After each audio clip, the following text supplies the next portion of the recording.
Association through 874 retirees, a curve. Doug, what's your favorite number? Do you have a favorite number? The number that I would prefer people to call? No. Just your favorite number. Oh, number 7. Number 7. Seventh caller now, 476-1045, gets a copy of this book, A Bitter Cup of Coffee by Douglas Gladstone. And I will sign it gladly. And he will sign it gladly. Awesome. 476-1045. We'll even get the darn thing personalized for you right now. Okay, so Brian, get on that. 7th caller will get your name, and he'll sign it for you or anyone you want, or your son or your uncle or your dad, whatever you like there. I like the personalized autographs, by the way. All right, so now what's the reaction? Boom, the book is out. How long did it take you to do the research? I spent about 7-8 months. I have a very supportive, encouraging wife. I basically came home from work, ate dinner with my wife and my little baby daughter, and then locked myself in my office for about 4 or 5 hours a night. For 7 months? For 7 months. Was it hard to get this thing published? Because that's a difficult chore here, isn't it? I had opportunities to have small independent publishing houses give me a contract. I opted to self-publish the book, and I'll tell you why I did. I think I alluded to the fact that the collective bargaining agreement between MLB and the union expires in December 2011. Mm-hmm. The negotiations reportedly for the new contract are going to begin in spring training of 2011. I wanted to have an impact on this debate now. I had publishing houses said, "Oh, we'll publish your book. We'll give you a contract, sign on the dotted line." But their timetable wasn't fast enough for me. They wanted to publish the book. I'm not going to give you for the benefit of the publishing house. They wanted to publish the book in about September, October 2011. I wanted to have an impact now. Very interesting. So the book is out now, and it just got released. When was the official release date? The official release date was on April 14th. It is, ironically enough, Marvin Miller, the first executive director of the Players Union, it was his 93rd birthday.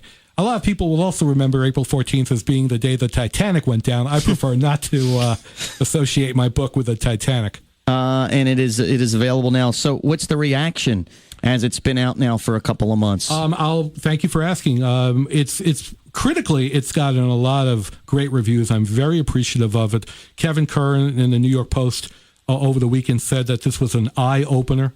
Phil Mushnick, his colleague who writes the media and sports column, said that this was an important read.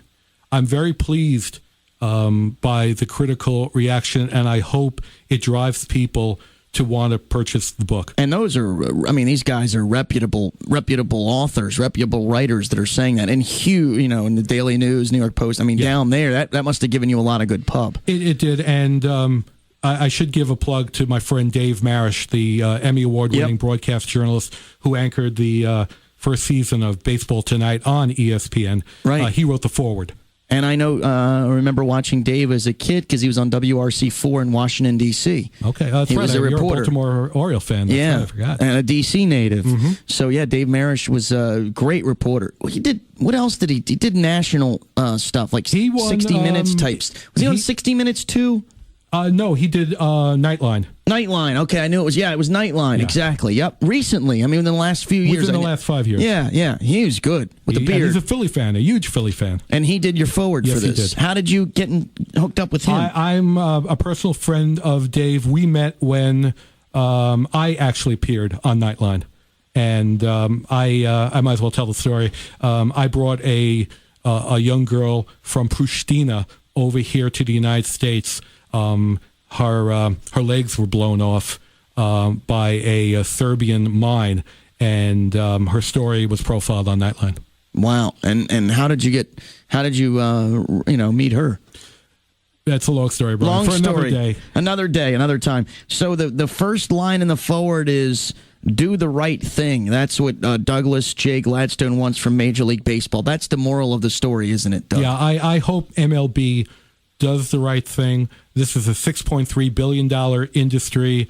We're all getting older. I just got my first AARP card the other day, and I know that I don't want to be without health insurance. I sure want a pension when I'm turning 65, 66. And I think a lot of people need to realize prior to 1979, from 47 to 79, these guys weren't making $20 million a year. They all had other jobs. Even the Ted Williamses of the era, some of these guys had to have other jobs. You remember Richie Hebner? Yes. All right. He was a gravedigger. Wasn't he? He played for the Mets and the Tigers. Did he play for the Tigers? Did he play for the No, for the Pirates and the Mets. Pirates and Mets. Okay. But he used to dig graves during the off season. Steve Grilly, the father of Jason Grilly, he runs a bar now called A Change of Pace in Baldwinsville, New York. I don't know if you get up there. Steve said his first professional contract was $19,500, and things were so tough for him, he had to break into a used car lot to siphon off gas because he couldn't fill up at the pump. Unbelievable. And here these guys are now left out in the cold.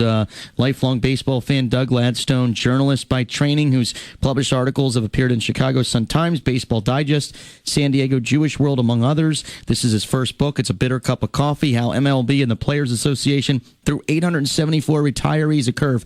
Doug, I'm so motivated. I want to get out, write my congressman, do something. What do I shout on a corner, hold up a sign? What do I do to help? Well, you know what you can do. Buy your book. Well, buy my book for a start. I wasn't going to go there because in spite of working in government, I'm not a political person. Senator Bob Casey actually introduced a bill in the United States Senate, and there's a measure in the House that 9 Republicans signed on to that would give a bailout, and this is a key point, Brian, a taxpayer subsidized bailout of the Major League Players Union. $165 billion. Now, you call me crazy, but I looked at the All-Star Game roster last night. Matt Holliday, $7 million, 7 years, $105 million. Ryan Howard, 5 years, $25 million a year. Do we need to bail out Ryan Howard or Matt Holliday or A-Rod? No, we don't.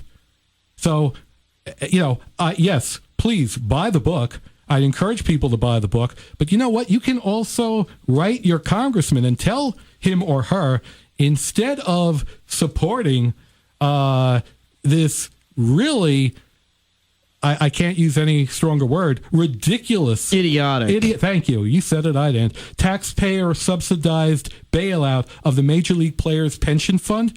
You know what would be better, Mr. Congressman or Madam Congressperson?